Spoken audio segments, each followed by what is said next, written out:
Merci d'être ici aujourd'hui pour la séance d'information pour la MSC. Alors, ça me fait très plaisir de pouvoir vous accueillir à HEC pour ceux qui en sont à leur première visite chez nous. D'ailleurs, parmi vous, qui est déjà aux études au premier cycle à HEC? Oui, on a quand même un bon contingent. Qui est aux études peut-être d'un premier cycle, mais ailleurs, sur l'Université de Montréal, l'UQAM ou n'importe quel autre de la région? Oui. Est-ce que j'ai des étrangers ou des gens qui sont vraiment de l'extérieur de première formation? OK. Je m'excuse, je suis un petit peu aveugle. Alors, je me présente. Je m'appelle Marie-Hélène Jobin. Je suis la directrice de la MSC. Et aujourd'hui, je vais être accompagnée aussi des différents responsables de spécialisation. Et vous allez avoir l'occasion de les rencontrer davantage quand on va terminer cette petite introduction et que vous allez pouvoir aller les rejoindre dans les différentes salles. Donc, pour pouvoir peut-être vous donner encore un appétit plus grand pour HEC, je vais demander à ce qu'on débarre la vidéo de présentation de HEC Montréal.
Alors, avec vous aujourd'hui, je veux rapidement passer à travers certains éléments pour pouvoir vous parler de l'école, vous parler du programme plus spécifiquement et quelques petits indices ou des éléments qui vont être importants pour vous pour pouvoir assurer une expérience magnifiée lors de votre passage aux études. Donc, on parlera de HEC, on va parler des différentes spécialisations. Peut-être que certains d'entre vous est encore en contexte de magasinage, comme on dit bien au Québec.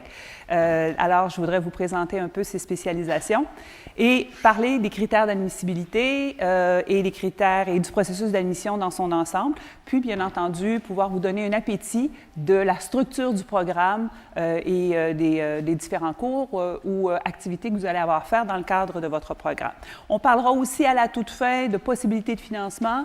Il faut déjà y penser bien avant d'avoir débuté la session parce que souvent les bourses sont très alléchantes, très intéressantes, mais il faut s'y prendre d'avance pour bien se préparer. Alors, je voudrais vous glisser un petit mot là-dessus.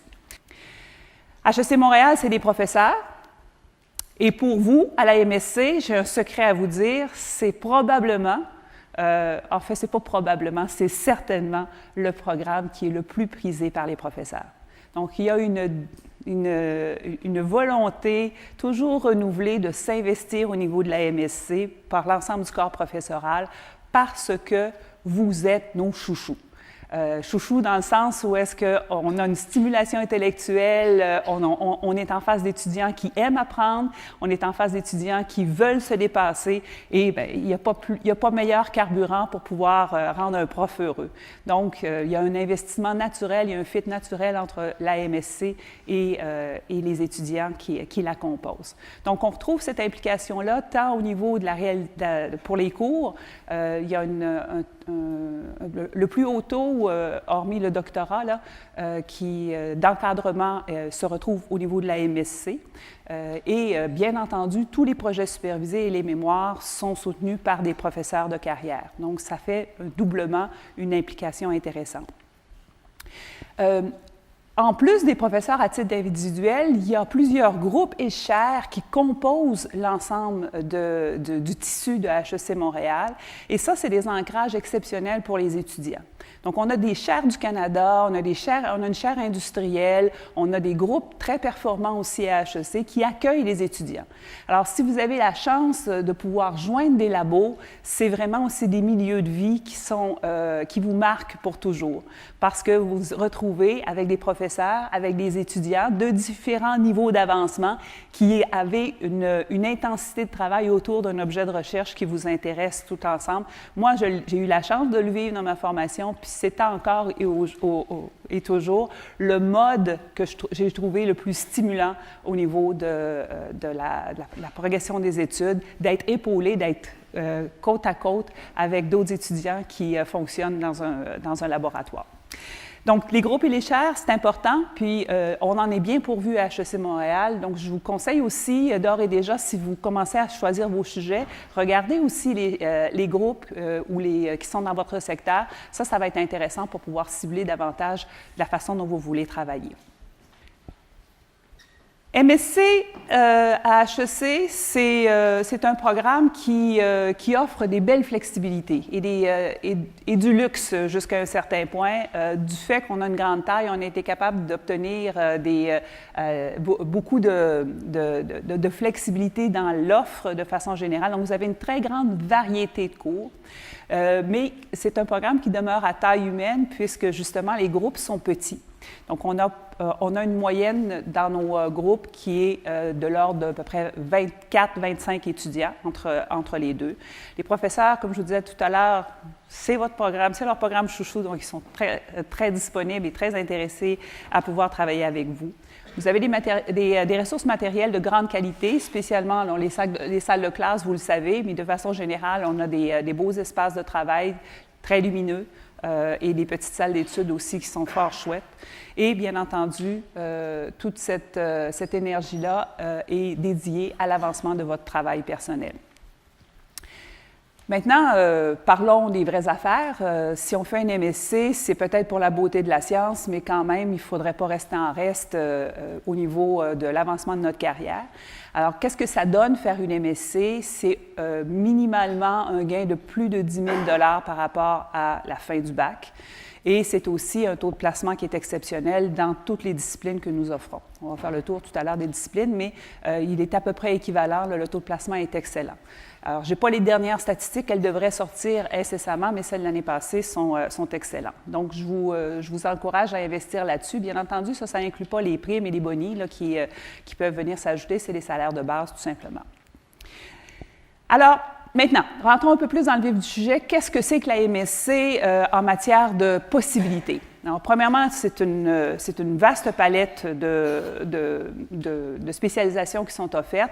Nous en avons 20 au total, plus 5 microprogrammes qui sont offerts pour toutes les microprogrammes autant que les spécialisations en français.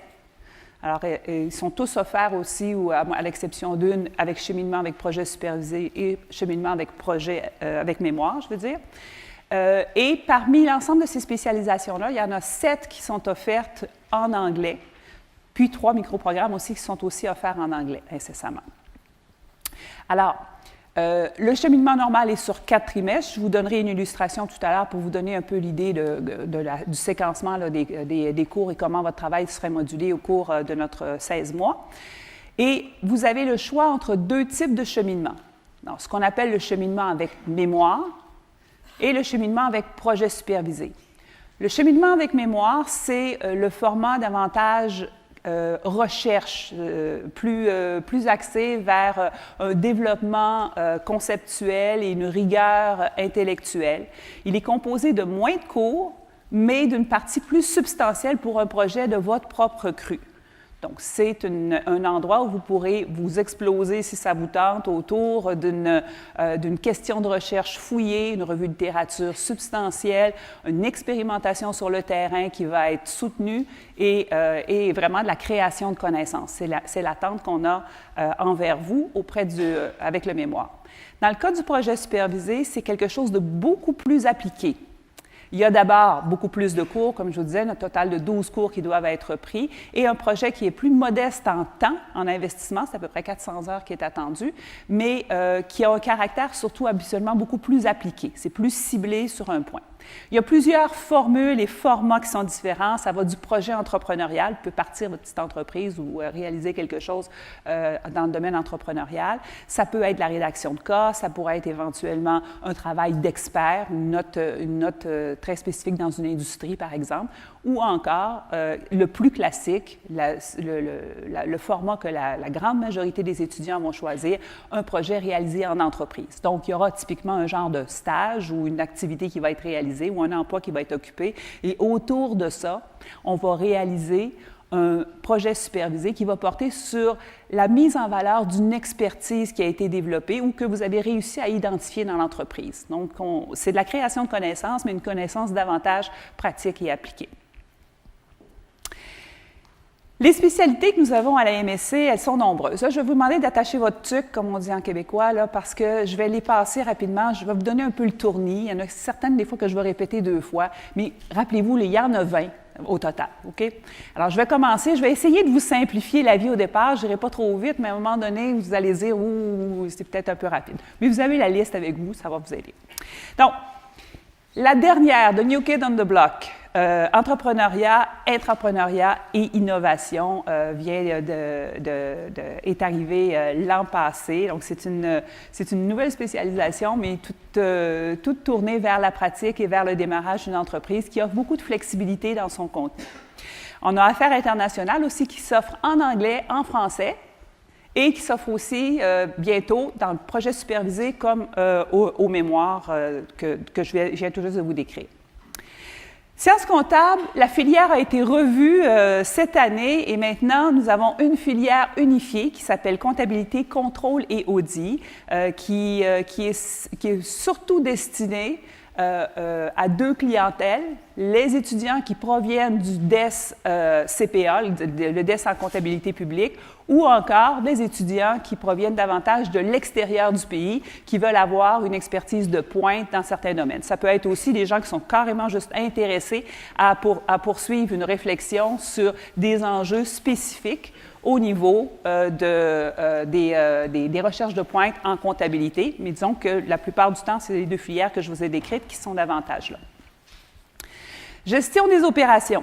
Alors, on a 2 filières en gestion des opérations, ce qu'on appelle vraiment la base de gestion des opérations, qui est davantage tournée vers l'amélioration des processus, et logistique internationale, ou Global Supply Chain en anglais, qui est offert, dans tous les cas, sont tous offerts au mémoire et au projet supervisé pour tous ces éléments-là.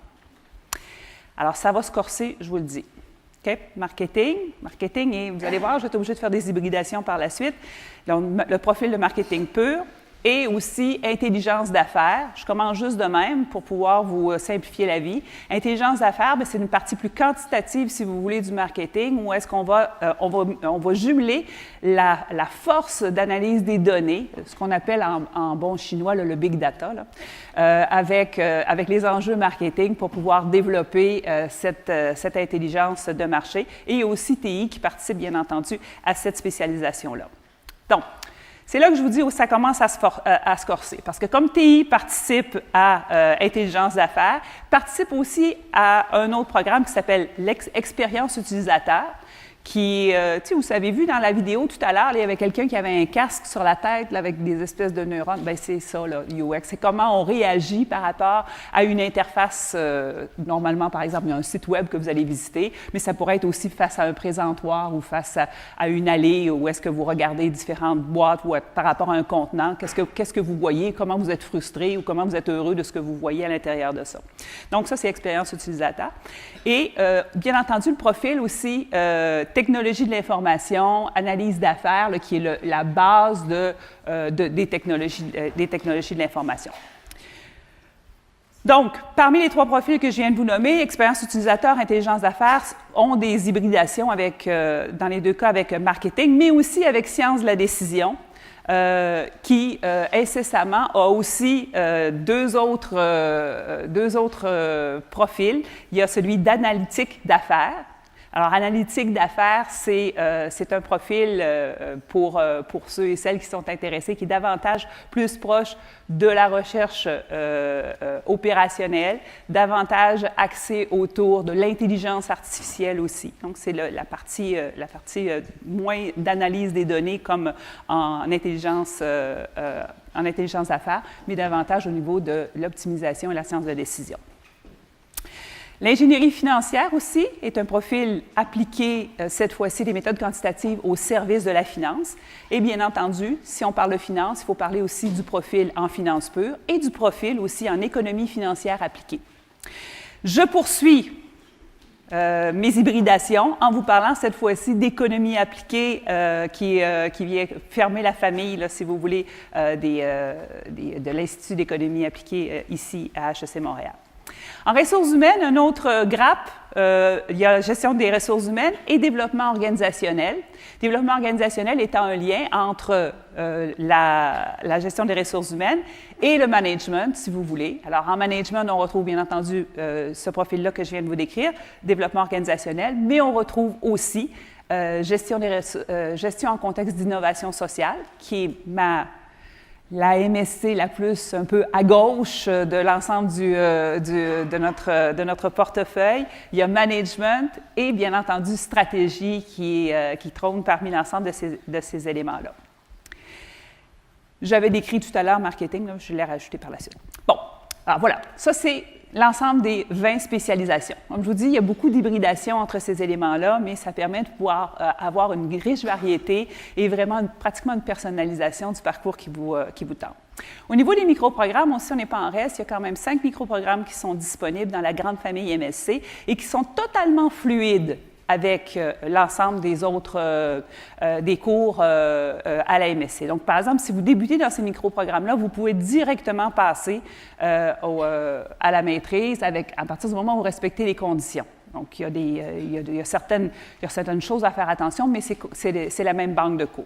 Donc, analytique d'affaires offre un profil au microprogramme. Exploitation des données en intelligence d'affaires, c'est le microprogramme qui est associé à intelligence d'affaires. On retrouve aussi expérience utilisateur en contexte d'affaires aussi qui est disponible, donc en microprogramme. Puis commerce électronique aussi offre une spécialisation au microprogramme qui peut même être enchâssée dans un DES et éventuellement dans la MSC aussi. Vous n'êtes pas obligé d'aller jusqu'à la MSC si ça vous intéresse, de ne pas poursuivre avec la production du mémoire. Puis finalement aussi en gestion des opérations, on a logistique et amélioration de la performance opérationnelle qui sont deux microprogrammes qui donnent, eux, respectivement accès à Global Supply Chain ou à logistique internationale et à gestion des opérations. C'est bon? Il y a beaucoup de choses à vous dire en même temps, mais ces microprogrammes-là, 2 sont accessibles de soir pour les clientèles à temps partiel. Il s'agit de UX, l'expérience utilisateur, et d'exploitation des données d'intelligence d'affaires. Donc, ces deux microprogrammes-là sont accessibles directement pour ceux qui sont actuellement en emploi. Les cours se donnent soit en fin de journée ou en soirée, et c'est attendu que les participants aient aussi un profil d'emploi à temps plein, donc ils ont un temps limité pour les travaux d'équipe, par exemple. Dans le cas des autres microprogrammes, par contre, je tiens à vous dire que ce sont des cours qui se donnent 2 jours. Donc, si vous êtes intéressé à des microprogrammes, il faut quand même comprendre que vous allez avoir besoin de demander des accommodements à votre employeur pour l'ensemble de ces cours-là. Parce que, comme vous le savez, la maîtrise est un programme conçu pour les études à temps plein et je ne saurais à quel point insister pour vous encourager à faire du temps plein. Le temps plein, c'est la clé du succès pour vous donner la meilleure expérience. C'est la clé du succès pour pouvoir vous assurer la meilleure probabilité de compléter et c'est la clé aussi pour avoir le plus de fun. Donc, tout ce qui traîne se salit, ma grand-mère avait usage de dire ça. Je pense que je vais l'adopter pour pouvoir vous encourager à faire vraiment votre programme de MSC tout d'un bout. Si vous êtes capable de pouvoir réduire au maximum vos heures, augmenter le nombre de cours que vous faites à chaque trimestre, vous dédier le plus rapidement possible à la rédaction de votre mémoire, ou votre projet supervisé, là, vous allez améliorer de beaucoup votre chance de succès puis surtout la qualité de votre expérience. J'insiste vraiment là-dessus, sur ce point-là. Conditions d'admissibilité, rapidement, avant que nous partions dans les différents groupes. Si vous avez fait vos études au Canada, ce qui est, je crois, être la majorité des gens ici, vous avez besoin d'un diplôme de premier cycle. Donc, typiquement, c'est au niveau du BA ou d'un bac en administration des affaires. Et vous pouvez aussi provenir de disciplines connexes. Donc, j'avais une liste là-dessus, mais ce n'est pas nécessairement exhaustif. Ça dépend aussi de la spécialisation dans laquelle vous voulez vous spécialiser. Donc, c'est sûr qu'il y a des mix qui sont plus probables que d'autres là-dessus. On s'attend à un très bon dossier scolaire. Le minimum pour l'admissibilité, c'est 3 sur 4,3, ou l'équivalent là, dans votre université d'accueil. La règle du pouce, pour ceux qui ne viennent pas d'HEC, qui viennent peut-être d'un système qui est noté sur 4 ou qui serait noté sur 4,3, c'est quelle serait la note qui serait nécessaire pour que vous puissiez rentrer au deuxième cycle chez vous. Je m'excuse. Donc, ça vous donne quand même un benchmark. Ça, c'est le critère d'admissibilité. Ça ne veut pas être pour autant dire que tous les dossiers qui ont ce seuil-là vont être admis. Alors, c'est très variable d'une spécialisation à une autre. Il y a des spécialisations où est-ce que la cote est nettement plus élevée que ça parce que la qualité des dossiers qu'on reçoit et le nombre de places qui sont disponibles, il n'y a pas de contingentement comme tel, mais on regarde aussi la capacité de pouvoir encadrer les mémoires par les professeurs est limitée. Alors, on va choisir les meilleurs dossiers parmi l'ensemble de ceux qui ont été postulés. Alors, attendez-vous à ce que, ça ne veut pas dire parce que vous avez la cote minimale que vous allez nécessairement passer directement, être accepté directement. Pas de test de langue si vous prenez un programme qui est dans la même langue que votre premier cycle et votre cégep. Si par contre, vous avez étudié, par exemple, au cégep en français, et que là, vous voulez intégrer un programme qui est en anglais, on va vous demander de fournir la preuve que vous maîtrisez effectivement l'anglais. Donc, si vous avez fait votre premier cycle en anglais, ça va, mais si vous n'avez pas fait votre premier cycle en anglais, on va vous avoir besoin de votre test de langue. Et il n'y a pas d'expérience professionnelle qui est exigée. Pour ce qui est des conditions d'admissibilité, si vous êtes étudiant qui provenez de l'extérieur du Canada, c'est exactement la même chose. Bon, pas exactement la même chose. Je veux dire, pour les tests de langue, là, c'est les mêmes choses, puis il n'y a pas d'expérience non plus. Mais si je reviens sur les critères de base, vous pouvez intégrer, si vous êtes du système français, le programme avec Bac plus 4.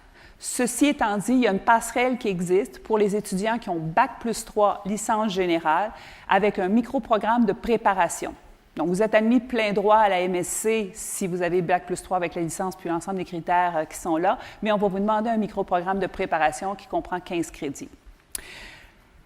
L'équivalent du 3 sur 4,3, c'est à peu près 12 sur 20, mais bien entendu, la qualité de votre université et les pratiques de notation dans votre université peuvent être tenues en compte par les responsables de spécialisation lors des analyses des dossiers. Autre chose aussi, pour ceux qui n'ont pas de diplôme au Canada, on va vous demander un test d'aptitude, un test de classement, GMAT, TAJMAJ ou GRE. C'est plus courant de trouver le GMAT ou le TAJMAJ pour les étudiants qui sont en business ou en administration ou en gestion, mais les trois sont acceptés, puis on fait les équivalences entre ces trois diplômes-là. Alors, le processus d'admission tel qu'il va se faire, très rapidement, on va passer à travers la vérification administrative, voir si votre dossier est complet. On va poursuivre en regardant voir si vous atteignez les conditions d'admissibilité minimales.